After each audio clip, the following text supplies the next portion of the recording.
નમસ્કાર વિદ્યાર્થીઓ, પ્રેરણા ચેનલમાં તમારું હાર્દિક સ્વાગત છે।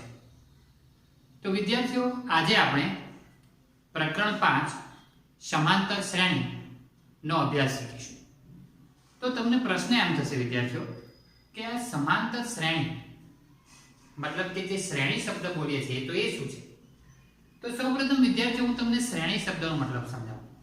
શ્રેણી એટલે કે એક અંકોની સળંગ સાંકળ, બરાબર છે? અંકોની સળંગ સાંકળ એનો મતલબ વિદ્યાર્થીઓ હું તમને એમ કહું કે શ્રેણી શબ્દ જો આપણે અત્યારે વ્યવહારમાં જો બોલતા હોય તો વિદ્યાર્થીઓ તમને તમારા ધોરણમાં કહેતા હોય છે। તમે પહેલા ધોરણમાંથી જ્યારે બીજા ધોરણમાં આવો, બીજામાંથી ત્રીજામાં, ચોથામાં, પાંચમામાં, તો વિદ્યાર્થીઓ એ રીતે તમને એવું કહેવાય છે કે તમે કઈ શ્રેણીમાં ભણો છો। તો જો તમે અત્યારે 10મા ધોરણમાં ભણો છો તો તમે કહેશો કે અમે 10મા નંબરની શ્રેણીમાં છે। મતલબ શું છે વિદ્યાર્થીઓ કે જે અંકોની જે રચના છે, જે પેટર્ન છે, જે તરાહ છે વિદ્યાર્થીઓ, જે ગોઠવાય છે, એની ગોઠવણીને આપણે એમ કહીએ છીએ વિદ્યાર્થીઓ શ્રેણી। જેમ કે વિદ્યાર્થીઓ તમે જો તમારા ગણિતની અંદર જો ઘડિયા શીખ્યા હોય, ધારો કે આપણે 5 નો ઘડિયો બોલીએ તો 5 ના ઘડિયાના જે જવાબ મળે છે વિદ્યાર્થીઓ એની જો આપણે એક જ લીટીમાં એના જવાબ લખીએ તો વિદ્યાર્થીઓ આપણે એને આ રીતે રજૂઆત કરીશું। ધ્યાનથી જોજો કે ધારો કે હું 5 ના ઘડિયાની શરૂઆત કરું તો હું આ રીતે લખીશ કે 5 5 દુ 10 15 20 25 30। તો વિદ્યાર્થીઓ આ રીતની સંખ્યા જે ઘડિયાની છે ક્યાં સુધી મળશે તો તમે કહેશો અનંત। મતલબ કે આ જે સંખ્યાઓ છે, જે ઘડિયો છે એ અનંત છે વિદ્યાર્થીઓ, પણ આપણને જે જવાબો મળે છે એને જે આપણે એ રીતે એક પેટર્નમાં લખીએ છીએ। પેટર્ન એટલે એક તરાહ કહેવાય વિદ્યાર્થીઓ, લખવાની એક પદ્ધતિ। તમે જોઈ શકશો વિદ્યાર્થીઓ કે 5 માં આપણે જ્યારે બીજા 5 ઉમેરીએ ત્યારે 10 મળે, અને એમાં જ્યારે બીજા 5 ઉમેરીએ ત્યારે 15 મળે, એમાં આપણે જ્યારે બીજા 5 ઉમેરીએ તો 20 મળે। આમ દરેક ક્રમિક સંખ્યાઓમાં 5 ઉમેરતા જઈએ એટલે એના પછીની સંખ્યાઓ મળી જાય છે। તો વિદ્યાર્થીઓ આ પ્રકારની જે અંકોની સાંકળ છે, જે રચના બને છે, આપણે એ તરાહ, એ સાંકળ, એ પદ્ધતિને શ્રેણી કહીશું। હવે વિદ્યાર્થીઓ શ્રેણી પછી આપણે નામ બોલીએ સમાંતર શ્રેણી, જે આપણા પ્રકરણનું નામ છે। તો સમાંતર શ્રેણી કોને કહે છે? વિદ્યાર્થીઓ શ્રેણી અલગ અલગ પ્રકારની છે। જેમ કે આ જે મેં લખી છે એ સિવાય જો બીજી શ્રેણી શબ્દ જો બોલું છું તો એને આ રીતે પણ લખી શકું 1 10 15 13 18 20। હવે વિદ્યાર્થીઓ આની અંદર તમે જોશો કે દરેક વચ્ચેનો જે ગાળો છે, જે તફાવત છે એ સરખો નથી। અહીંયા 10 નો તફાવત છે તો અહીં 5 નો તફાવત છે, બરાબર છે? અહીં વિદ્યાર્થીઓ હું થોડો ફેરફાર કરતો કે તકલીફ ના પડે। અહીંયા 2 નો તફાવત છે, અહીં 1 નો તફાવત છે, અહીં પાછો 2 નો તફાવત છે। તો વિદ્યાર્થીઓ આ પ્રકારની જે છે આને આપણે શ્રેણી કહીશું, આને શ્રેણી કહીશું, પણ આને આપણે ફક્ત શ્રેણી કહેવાશે। આ જે ઉપર લખ્યું છે એને હું ફક્ત શ્રેણી શબ્દથી બોલી શકું। શ્રેણી એટલે કે સંખ્યાઓની એક લાઈન, સાંકળ, આપણે એને શ્રેણી કહીશું। પરંતુ વિદ્યાર્થીઓ આ પ્રકારની જે રચના થાય છે એને સમાંતર શ્રેણી કહીશું। હવે વિદ્યાર્થીઓ સમાંતર શ્રેણી શું છે એની વ્યાખ્યા આપણે જોઈએ અને સમજીએ। તો વિદ્યાર્થીઓ તમે જોઈ શકો છો અહીં લખ્યું છે સમાંતર શ્રેણીની વ્યાખ્યા, જે શ્રેણીમાં પ્રથમ પદ સિવાયનું પ્રત્યેક પદમાં નિશ્ચિત સંખ્યા ઉમેરીને મેળવી શકાય તેવી સંખ્યાઓની યાદીને સમાંતર શ્રેણી કહે છે। તો વિદ્યાર્થીઓ આ જે સમાંતર શ્રેણી છે એમાં આપણું પ્રથમ પદ જે વિદ્યાર્થીઓ કહેવાય છે એ 5 છે, બરાબર છે? પ્રથમ પદ એ છે 5, અને વિદ્યાર્થીઓ આ બંને વચ્ચેનો જે તફાવત છે એને કહેવાય છે વિદ્યાર્થીઓ સામાન્ય તફાવત,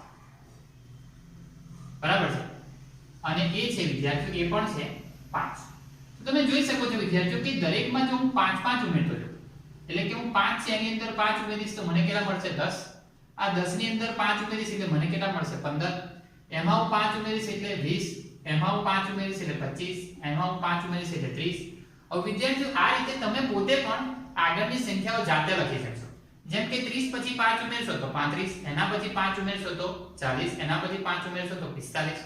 આમ તમે આ સંખ્યાને જાતે બનાવી શકશો। આગલા પદ આપણે જાતે મેળવી શકીએ છીએ। પરંતુ ખાલી જો વિદ્યાર્થીઓ શ્રેણી લખી હોય તો તો શ્રેણી શબ્દની અંદર કેવું છે વિદ્યાર્થીઓ, એવું હોતું નથી કે દરેક વચ્ચેનો તફાવત સરખો હોય. મતલબ કે સમાંતર શ્રેણી એ શ્રેણી જ કહેવાય, પરંતુ સમાંતર શ્રેણી નામ એટલે પડ્યું કારણ કે દરેક ક્રમિક પદ વચ્ચેનો જે ગાળો છે વિદ્યાર્થીઓ, જે તફાવત છે એ સરખો હોય છે. જ્યારે શ્રેણી શબ્દ બોલીએ તો એમાં એવું હોય એવું જરૂરી હોતું નથી. શ્રેણી એટલે સંખ્યાઓની સાંકળ એટલે કે તરાહ, બસ એનો મતલબ એક જ છે. પરંતુ વિદ્યાર્થીઓ આ સંખ્યાઓ જો ચોક્કસ તફાવતે ગોઠવાય, ચોક્કસ સંખ્યાને ઉમેરીને બનાવી હોય, જેમ કે વિદ્યાર્થીઓ આ 5 નો ઘડિયો, એવી રીતે કોઈ પણ અંકનો ઘડિયો લખી શકીએ છીએ વિદ્યાર્થીઓ. શ્રેણી અપૂર્ણાંકમાં પણ હોઈ શકે છે, દશાંશ અપૂર્ણાંકમાં પણ હોઈ શકે છે, પૂર્ણ સંખ્યામાં પણ હોઈ શકે છે. મતલબ કે આપણે જે શીખી ગયા છે પ્રાકૃતિક સંખ્યા, પૂર્ણ સંખ્યા, પૂર્ણાંક સંખ્યા, સમય સંખ્યા, દરેક સંખ્યાઓની શ્રેણી વિદ્યાર્થીઓ આ રીતે બની શકે છે. જો વિદ્યાર્થીઓ આપણે એમ કહીએ કે જાન્યુઆરી, ફેબ્રુઆરી, માર્ચ, એપ્રિલ જે આપણે બોલીએ છીએ, જો આપણે એને લાઈનમાં લખીએ તો વિદ્યાર્થીઓ એ પણ એક શબ્દોની શ્રેણી બનશે. બરાબર છે. શ્રેણી એટલે કે એક લખવાની પ્રક્રિયા છે વિદ્યાર્થીઓ. બરાબર છે. તો અહીં ધ્યાન રાખજો કે શ્રેણી શબ્દનો અહીંયા જે આપણે છે એ અંકોના ભાગમાં આપણે જોવાનું છે. તો પહેલું મેં તમને આ સમજાવ્યું કે સમાંતર શ્રેણી શું છે. બરાબર છે. હવે વિદ્યાર્થીઓ એ જોઈએ કે સામાન્ય તફાવત. તો જો સામાન્ય તફાવતને વિદ્યાર્થીઓ d વડે દર્શાવે છે, સ્મોલ d. શ્રેણીના બે ક્રમિક પદો વચ્ચેના તફાવતને શ્રેણીનો સામાન્ય તફાવત કહે છે. સામાન્ય તફાવત ધન, ઋણ કે શૂન્ય, ધ્યાન રાખજો વિદ્યાર્થીઓ, ધન, ઋણ કે શૂન્ય હોઈ શકે. મતલબ કે સામાન્ય તફાવત જે છે અહીંયા વિદ્યાર્થીઓ તમને જે 5 ધન પૂર્ણાંકમાં મળ્યું છે તો એ ઋણ પૂર્ણાંકમાં હોઈ શકે અને શૂન્યમાં હોઈ શકે. તમને એવું થાય કેવી રીતે, તો વિધાન આપણે એ સમજાવીએ, ધ્યાનથી જોજો. માની લો કે આ જે શ્રેણી છે એમાં હું થોડો ફેરફાર કરી દઉં અને હું એક નવા પ્રકારની શ્રેણી બનાવું છું. તમે એને ધ્યાનથી જોજો. માની લો કે હું આ રીતે શ્રેણી લખું, ધ્યાનથી જોજો વિદ્યાર્થીઓ, 30, 27, 24, 21, બરાબર છે. આ રીતની શ્રેણી છે અને હું એ શ્રેણીથી આગળ લખું છું, ધ્યાનથી જોજો, 18, 15, બરાબર છે. તો વિદ્યાર્થીઓ આ જે શ્રેણી છે, હવે એ શ્રેણીનો આપણે સામાન્ય તફાવત શોધીએ. સામાન્ય તફાવત મને શું કીધું છે? બે ક્રમિક પદ વચ્ચેનો તફાવત. બે ક્રમિક પદ, ધ્યાન રાખજો વિદ્યાર્થીઓ. માની લો કે આપણે બે ક્રમિક પદમાં આ પ્રથમ પદ કહેવાશે વિદ્યાર્થીઓ, પ્રથમ પદ. પ્રથમ પદને વિદ્યાર્થીઓ a વડે લખાય છે. બરાબર છે. એટલે આપણે અહીંયા a લખીશું, તો કે એના વિશે જે નીચે છે એની માહિતી હું તમને આપું છું. તો a બરાબર અહીંયા વિદ્યાર્થીઓ 30 છે. હવે ક્રમિક પદનો મતલબ શું છે જો આ જે છે બીજા નંબરનું પદ. તો હંમેશા જ્યારે આપણે તફાવત શોધવાનો હોય તો આ જે આગલું પદ હોય એમાંથી પાછલું પદ બાદ કરવાનું. એટલે વિદ્યાર્થીઓ આમ બાદ કરવાનું હોય છે. ટૂંકમાં આ રીતે કહેવાય કે જે પહેલા નંબરનું પદ છે એને a1 કહેવાય, બીજા નંબરનું પદ છે એને a2 કહેવાય, ત્રીજા નંબરનું પદ છે એને a3 કહેવાય, a4, a5, a6. તો વિદ્યાર્થીઓ આ પદના સ્થાન છે, ધ્યાન રાખજો. જ્યારે આપણે આ રીતે બોલીએ, ધ્યાન રાખજો, a1, a2, a3, a4, a5, a6, આ રીતે જ્યારે બોલીએ તો વિદ્યાર્થીઓ આ પદના સ્થાન એ વિશે પણ હું તમને માહિતી આપું છું. તો તમે જોઈ શકો છો વિદ્યાર્થીઓ કે જે ક્રમિક પદનો તફાવત છે એને આ રીતે આપણે કહીશું કે 27 ઓછા 30. એ જ રીતે વિદ્યાર્થીઓ આ જે 24 છે એમાંથી 27 બાદ કરો. ચલો, તો આનો તફાવત તમે શું કહેશો વિદ્યાર્થીઓ? તમે કહેશો માઈનસ. આનો તફાવત પણ તમે શું કહેશો વિદ્યાર્થીઓ? માઈનસ. તો તમે જોઈ શકો છો વિદ્યાર્થીઓ અહીંયા તફાવત આપણને ધનમાં મળ્યો, અહીંયા તફાવત આપણને ઋણમાં મળ્યો. હવે તમને પ્રશ્ન એમ થાય કે તફાવત શૂન્ય ક્યારે મળે? માની લો કે વિદ્યાર્થીઓ કોઈ શ્રેણી આ પ્રકારની હોય, 2, 2, 2, 2, દરેકમાં વિદ્યાર્થી શું આવશે? 2 જ આવશે. તો આનું પ્રથમ પદ વિદ્યાર્થીઓ એ આવશે. હવે તમે વિદ્યાર્થીઓ બાદ કરો કે પાછલા પદમાંથી જ્યારે આગલું પદ બાદ કરો તો 2 ઓછા 2 એટલે વિદ્યાર્થીઓ શું થાય? 0. તો વિદ્યાર્થીઓ આવી પરિસ્થિતિ પણ થઈ શકે છે. તો મેં તમને એ સમજાવ્યું કે શ્રેણી છે એનો તફાવત ધન પણ હોઈ શકે, ઋણ પણ હોઈ શકે અને શૂન્ય પણ હોઈ શકે. હવે વિદ્યાર્થીઓ જ્યારે ધન હોય તફાવત, ત્યારે આપણે થિંકિંગ શું કરવાનું છે કે જો તફાવત ધન હશે એટલે એ શ્રેણી આગળ થઈને અંકો મોટા થતા હશે, મતલબ વધતી શ્રેણી હશે, મતલબ કે આ ચડતા ક્રમમાં હશે, મતલબ આગળ જતા અંકો વધે છે. બરાબર છે. ત્યારે એનો સામાન્ય તફાવત આપણને વિદ્યાર્થીઓ કેવો મળશે? ધન મળશે. હવે એ જ રીતે વિદ્યાર્થીઓ ઋણ તફાવત ક્યારે મળે? ઋણ તફાવતમાં જ્યારે શ્રેણી ઘટતી હોય મતલબ કે ઉતરતો ક્રમ હોય, જેમ કે 30, 27, 24, 21, 18, 15. જ્યારે કોઈ શ્રેણી ઘટતા ક્રમમાં હશે, એટલે કે અહીંયા આપણે એમ કહીશું કે ઉતરતો ક્રમ હશે, મતલબ આગળ જતા અંકો ઘટતા જતા હશે, તે વખતે સામાન્ય તફાવત આપણને ઋણ મળશે. અને વિદ્યાર્થી શૂન્ય ક્યાં મળે? તો કોઈ શ્રેણીના તમામ અંકો, એટલે કે તમામ પદ પર જે અંક છે એ એક જ સરખો હશે. જેમ કે અહીંયા લખ્યું 2 2 2 બરાબર છે, એવી રીતે 3 હોઈ શકે, 5 હોઈ શકે, કોઈ પણ અંક હોઈ શકે. તો વિદ્યાર્થીઓ જ્યારે તમામ પદો એક જ સરખા હશે, સમાન અંક ધરાવતા હશે, તે વખતે તમને એનો તફાવત વિદ્યાર્થીઓ શૂન્ય મળશે. તો તમે જોઈ શકો છો કે સામાન્ય તફાવત ધન, ઋણ કે શૂન્ય હોય એના પરથી આપણે અનુમાન લગાવી શકીએ કે શ્રેણી આગળ જતા ચડતા ક્રમમાં એટલે કે વધતી જતી હશે, બરાબર, શ્રેણી ઉતરતા ક્રમમાં એટલે ઘટતી જતી હશે, અથવા શ્રેણીના તમામ પદોમાં એક જ સંખ્યા હશે, એવું આપણે આ તફાવત પરથી અનુમાન કરી શકીએ છીએ. હવે વિદ્યાર્થીઓ આવશે પ્રથમ પદ. કોઈ પણ શ્રેણીની જે શરૂઆત થાય છે, વિદ્યાર્થીઓની વ્યાખ્યા જુઓ. શ્રેણીના પ્રથમ લખાતા પદને શ્રેણીનું પ્રથમ પદ કહે છે. તેને એ વડે દર્શાવાય છે. વિદ્યાર્થીઓ એ ધ્યાન રાખજો, મેં અહીંયા તમને સમજાવ્યું કે શ્રેણીનું કોઈ પણ પ્રથમ પદ, અહીંયા પ્રથમ પદ 5 છે, અહીંયા પ્રથમ પદ 30 છે, અહીંયા પ્રથમ પદ 2 છે. તો વિદ્યાર્થીઓ કોઈ પણ શ્રેણી હોય એનું જે પ્રથમ પદ છે એને આપણે a પણ લખી શકીએ છીએ અને a1 પણ લખી શકીએ છીએ. પણ જનરલી આપણે પ્રથમ પદ એકલાની જરૂર હોય તો a લખીએ છીએ, પણ કોઈ વખત આપણે એને a1 બરાબર છે પણ લખી શકાય છે. બંને વસ્તુ યોગ્ય છે. ચલો વિદ્યાર્થીઓ આગળ જોઈએ. હવે આવશે શ્રેણીની જે બાબત છે વિદ્યાર્થીઓ, એ શ્રેણીની બાબતમાં આપણે બે પ્રકારની બીજી શ્રેણી શીખવાની છે. તો પહેલા શ્રેણી શીખ્યા, એના પછી સમાંતર શ્રેણી શીખ્યા. હવે સમાંતર શ્રેણીની અંદર એના બે પ્રકાર પડે વિદ્યાર્થીઓ, એક શાંત સમાંતર શ્રેણી અને એક અનંત સમાંતર શ્રેણી. હવે આપણે એ બાબત સમજીએ. તો વિદ્યાર્થીઓ આની અંદર જ આપણને એના થોડાક આન્સર મેળવી શકીએ છીએ. માની લો કે હું તમને આ કહું કે આપણે જે આ શ્રેણી લખી છે એ શ્રેણીની અંદર જો હું તમને આ જે શ્રેણી છે એમાં માની લો કે હું આ 30 લખીના જ અંકો લખું છું, આગળ બીજા કોઈ અંક નથી, મતલબ કે 5, 10, 15, 20, 25 અને 30. 30 પછી આગળ કોઈ અંક નથી, મતલબ કે અહીંયા આ જે છે આ શ્રેણીનું છેલ્લું પદ છે, આ શ્રેણીનું પ્રથમ પદ છે. તો વિદ્યાર્થીઓ આ શ્રેણીના જે પદો છે નિશ્ચિત થઈ ગયા. કયા કયા? 1 2 3 4 5 6 a1 a2 a3 a4 a5 a6. મતલબ કે આ શ્રેણીમાં કુલ 6 પદ છે. 6 પદ પછી આ શ્રેણી આગળ વધતી નથી. મતલબ કે એવી શ્રેણી કે જેના પદો નિશ્ચિત છે, બરાબર છે, ચોક્કસ છે કે નિશ્ચિત છે, તો એવી શ્રેણીને વિદ્યાર્થીઓ શાંત સમાંતર શ્રેણી છે. વિદ્યાર્થીઓ આવો શબ્દ તમને યાદ હોય તો આપણે જ્યારે પ્રથમ પ્રકરણ શીખી ગયા વાસ્તવિક સંખ્યાઓ, એ પ્રકરણની અંદર પણ તમે જોયું હશે કે એમાં હતું શાંત દશાંશ સંખ્યા, શાંત દશાંશ સંખ્યા. એ જ રીતે વિદ્યાર્થીઓ અહીંયા છે શાંત સમાંતર શ્રેણી. એ શાંત દશાંશ સંખ્યાનું તમને એની સાથે લિંક આપું છું વિદ્યાર્થીઓ, એને જોડાવજો. તમે શાંત દશાંશ સંખ્યામાં શું જોયું હતું કે પોઈન્ટ પછી અમુક અંક આવે પછી એ સંખ્યા અટકી જાય, આગળ ના વધે, ત્યારે એ સમય સંખ્યાનું શાંત દશાંશ સ્વરૂપ કહેવાય. એ જ રીતે વિદ્યાર્થીઓ અહીંયા શાંત સમાંતર શ્રેણીમાં પણ એવું જ છે કે શ્રેણીના અમુક પદ લગીન જશે, 100 પદ, 200 પદ, 1000 પદ, ગમે તે હોય, 5 પદ, 2 પદ, પરંતુ એ જે શ્રેણીના પદો છે ચોક્કસ છે. મતલબ એનું પ્રથમ પદ આપણે જાણીએ છીએ અને એનું અંતિમ પદ પણ આપણે જ્યારે એનું જાણકારી મેળવીએ છીએ વિદ્યાર્થીઓ, મતલબ અંતિમ પદ પછી આગળ કોઈ પદ વધતું નથી, પદોની સંખ્યા નિશ્ચિત છે, તો એવી શ્રેણીને આપણે શું કહીશું વિદ્યાર્થીઓ? શાંત સમાંતર શ્રેણી.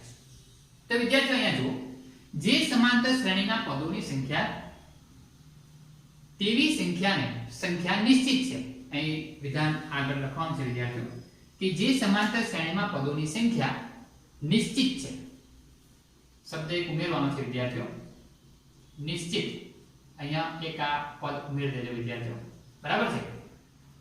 જે સમાંતર શ્રેણીમાં પદની સંખ્યા નિશ્ચિત, બરાબર છે,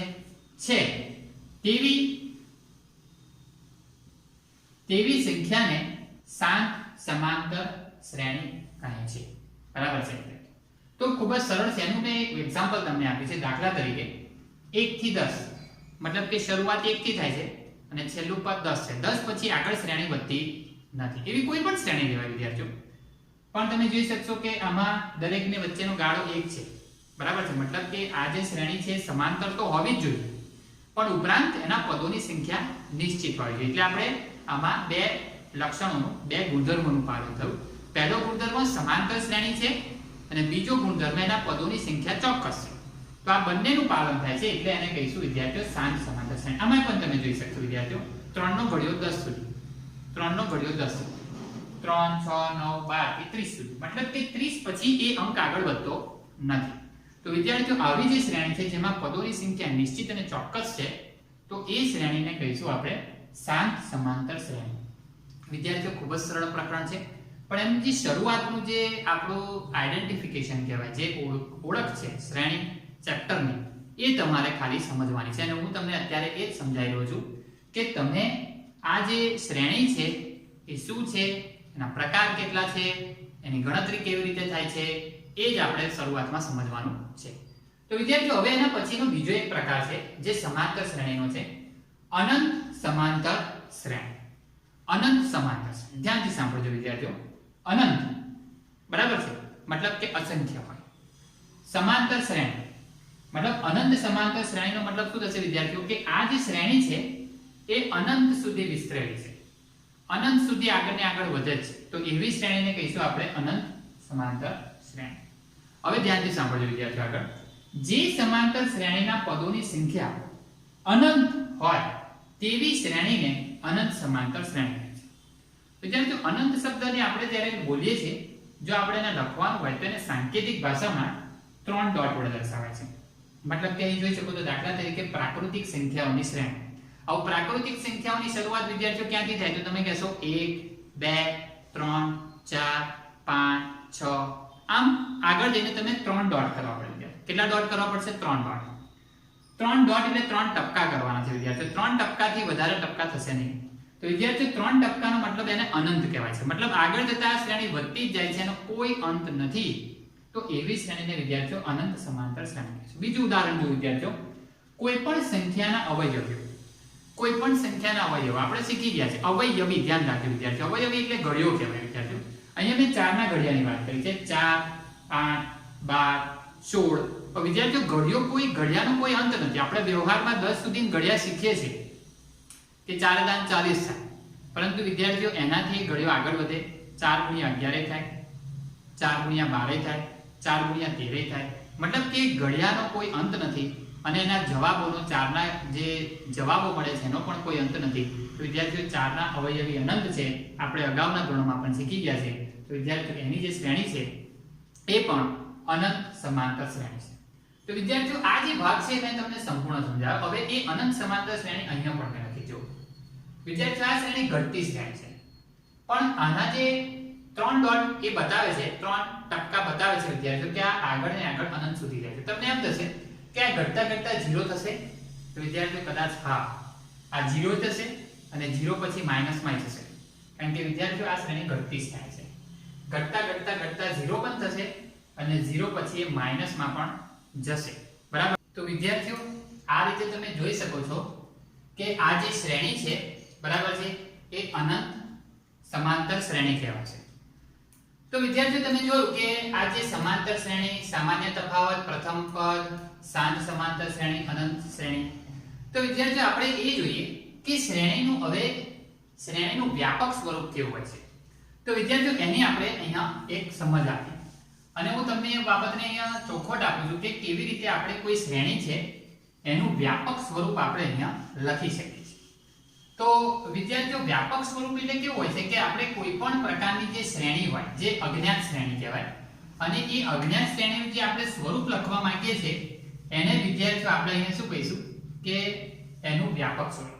તો વિદ્યાર્થીઓ આપણે અહીંયા બોર્ડ પર જોઈએ કે તેનું વ્યાપક સ્વરૂપ કેવા પ્રકારનું હોય છે. તો વિદ્યાર્થીઓ અહીંયા જોજો કે કોઈ શ્રેણીનું જો પ્રથમ પદ a હોય અને જો સામાન્ય તફાવત d હોય, તો આપણે આ જે શ્રેણી છે એને આ રીતે લખી શકીએ. પ્રથમ પદ તો કે a. હવે a ની અંદર આપણે જે સામાન્ય તફાવત, આપણે જો વિદ્યાર્થીઓ આ શ્રેણી લખીએ એમાં કે આપણે શું કરીએ છીએ, જે સામાન્ય તફાવત હોય એ એના ક્રમિક પદમાં ઉમેરતા જઈએ છીએ. તો વિદ્યાર્થીઓ અહીંયા એના પછીનું જે પદ છે એ આવશે a + d. એના પછીનું પદ આવશે વિદ્યાર્થીઓ a + 2d. એના પછીનું પદ આવશે વિદ્યાર્થીઓ a + 3D એ જ રીતે વિદ્યાર્થીઓ અનંત પદ સુધી જાય અને એ જ રીતે વિદ્યાર્થીઓ a પ્લસ n d આ પ્રકારના જે પદ છે વિદ્યાર્થીઓ એક ક્રમિક આયા કરે છે. n d નો મતલબ વિદ્યાર્થીઓ આ છે, n એટલે 1 2 3 4 જે સંખ્યા વધે છે n એટલે કોઈ પણ પ્રાકૃતિક સંખ્યા કહેવાશે. મતલબ કે વિદ્યાર્થીઓ અહીંયા પદની આપણને એક સંખ્યા મળી. તો સમાંતર શ્રેણી દર્શાવે છે કે જેને સમાંતર શ્રેણી આ જે લખ્યું છે વિદ્યાર્થીઓને સમાંતર શ્રેણીનું વ્યાપક સ્વરૂપ કહેવાય છે. હવે વિદ્યાર્થીઓ આ વ્યાપક સ્વરૂપ પરથી આપણે કોઈ પણ શ્રેણીની રચના કરી શકીએ, પણ એના માટે આપણને બે વસ્તુની જાણકારી હોવી જોઈએ.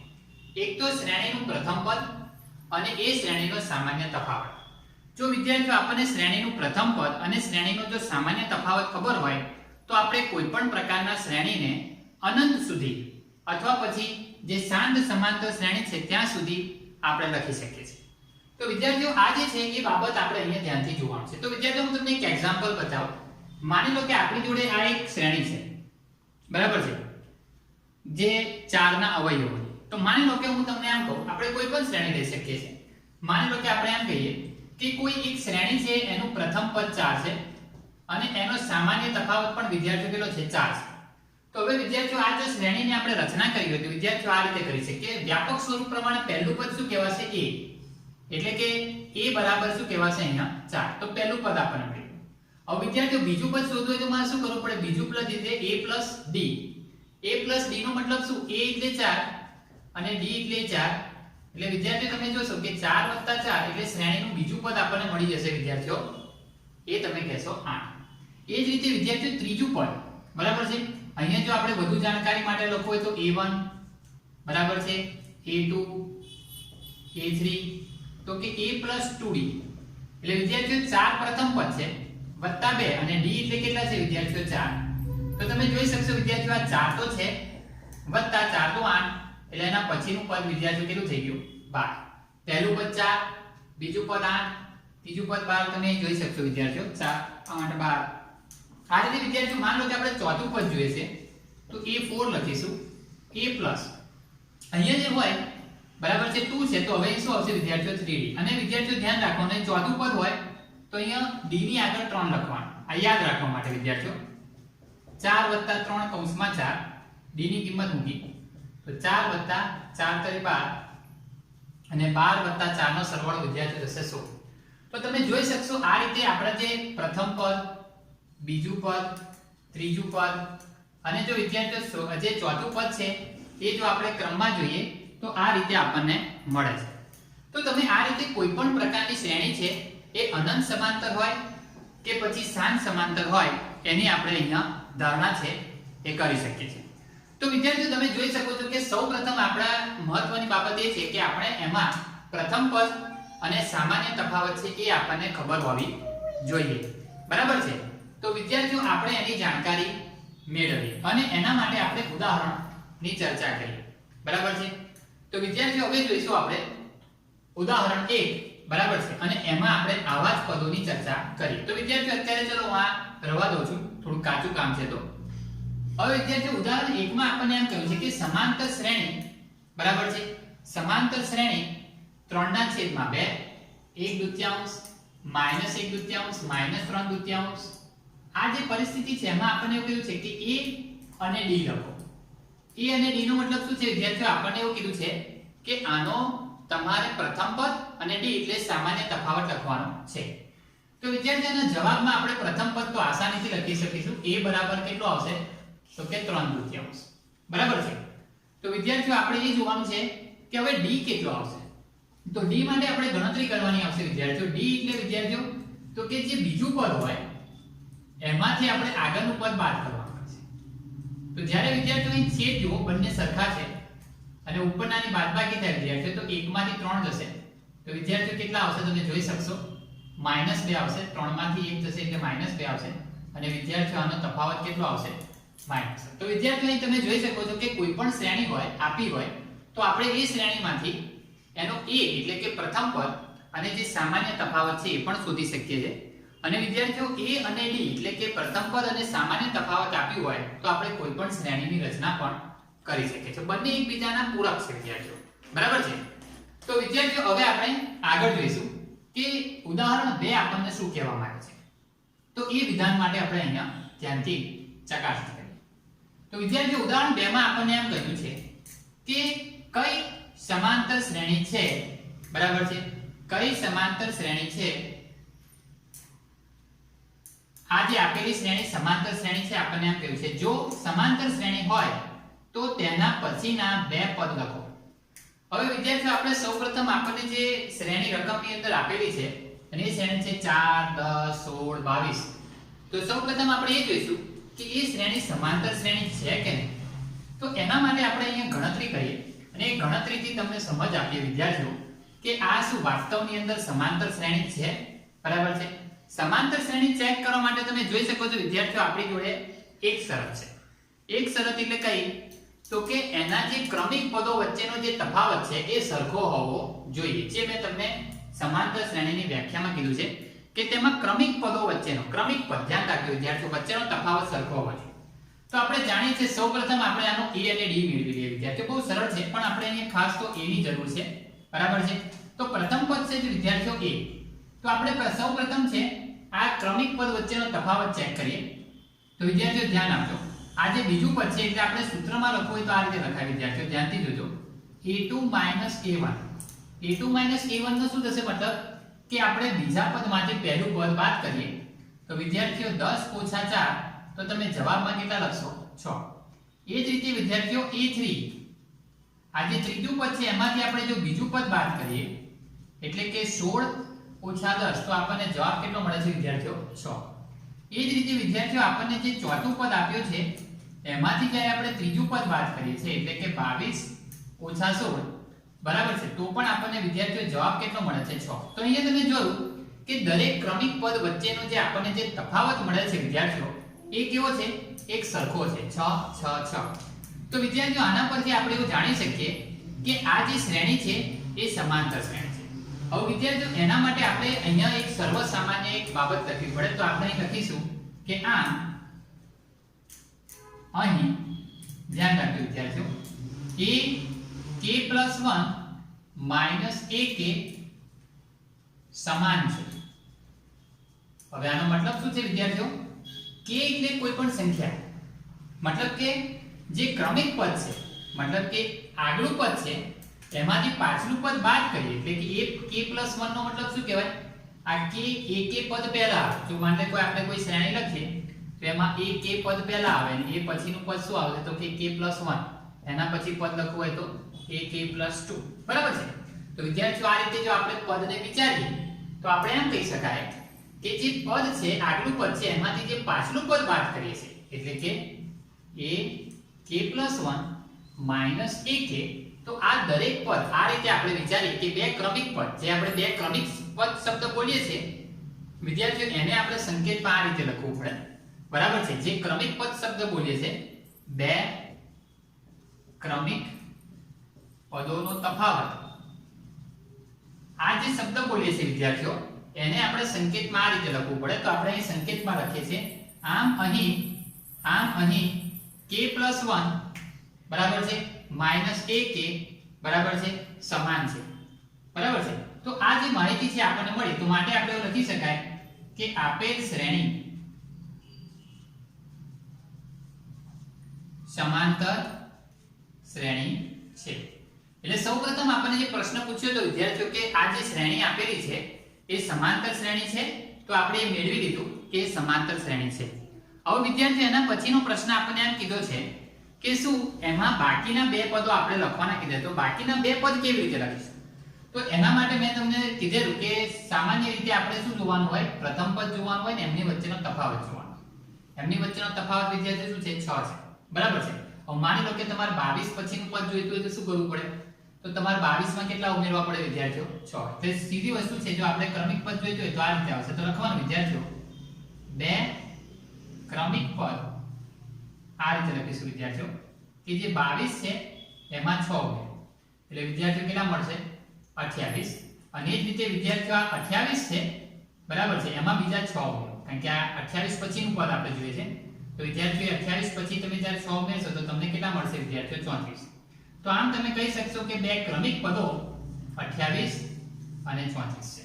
બે ક્રમિક પદ 28 અને 34 છે. તો તમે આ રીતે આ જે બાકીના પદ છે શ્રેણીની અંદર એ મેળવી શકો છો. પરંતુ વિદ્યાર્થીઓ અહીંયા આગળ આપણને ખાલી ક્રમિક પદ બે જ ક્રમિક પદ કીધા એટલે આપણે આ બે ક્રમિક પદ અહીંયા મેળવી લીધા. તો વિદ્યાર્થીઓ હવે આપણે એનો બીજો દાખલો જોઈએ. બીજા દાખલાની સિચ્યુએશન જો વિદ્યાર્થીઓ આ રીતે છે. એમાં આપણને એમ કીધું છે રકમની અંદર 1 -1 -3 -5. હવે વિદ્યાર્થીઓ આમાં પણ આપણને એમ કહ્યું છે કે આ સમાંતર શ્રેણી છે. જો સમાંતર શ્રેણી હોય તો એના બાકીના બે પદ લખવાના છે. તો સૌપ્રથમ વિદ્યાર્થીઓ આપણે જે કહ્યું છે એ પ્રમાણે આપણે a2 a1 કરીએ. તો a2 a1 એટલે કે -1 -1 તો વિદ્યાર્થીઓનો જવાબ આવશે -2. એ જ રીતે વિદ્યાર્થીઓ a3 a2 કરીએ મતલબ કે આ ત્રીજું પદ છે એમાંથી આ બીજું પદ બાદ કરીએ તો કે -3. વિદ્યાર્થીઓ ધ્યાન આપજો આ જે છે એ સૂત્રનું માઈનસ છે બરાબર છે અને આ જે પદ છે એ ઓલરેડી માઈનસ છે એટલે આપણે આ રીતે લખીએ. ધ્યાન રાખજો વિદ્યાર્થીઓ અહીંયા પદનું જે સૂત્ર છે એમાં માઈનસ આવે છે અને હવે આ પદ જે લખ્યું છે એ પદ આપણે લખ્યું છે જે -1 છે. તો આ જગ્યાએ નિશાનીમાં ખાસ ધ્યાન રાખવાનું છે કે વચ્ચે જે આવે છે સૂત્રની નિશાની છે અને પછી જે પદ હોય એ લખવાનું છે.